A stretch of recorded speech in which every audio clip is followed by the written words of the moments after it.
Bonjour à toutes, bonjour à tous, je m'appelle Charles Merlène, je suis avocat au barreau de Lille. Dans une précédente vidéo, nous avions étudié ensemble la déclaration de sinistre.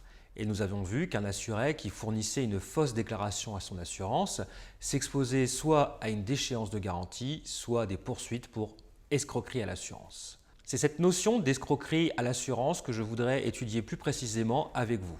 Il faut d'abord savoir qu'il n'existe pas de délit spécifique incriminant les tentatives d'arnaque à l'assurance.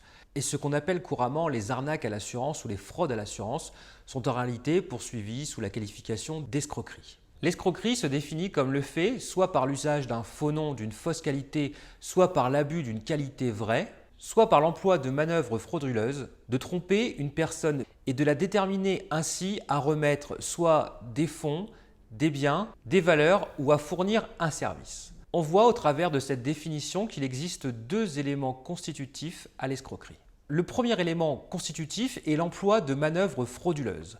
Dans le cadre de l'escroquerie à l'assurance, cette manœuvre frauduleuse va consister en un mensonge et ce mensonge peut être précédé d'actions comme le fait par exemple de mettre le feu à son véhicule pour ensuite se le faire rembourser ou le fait encore de fabriquer ou de fournir des fausses factures à son assurance pour gonfler le préjudice que l'on subit. Le second élément constitutif de l'escroquerie à l'assurance est la volonté de se faire remettre des fonds en se faisant indemniser un préjudice qui n'existe pas ou qui est surévalué.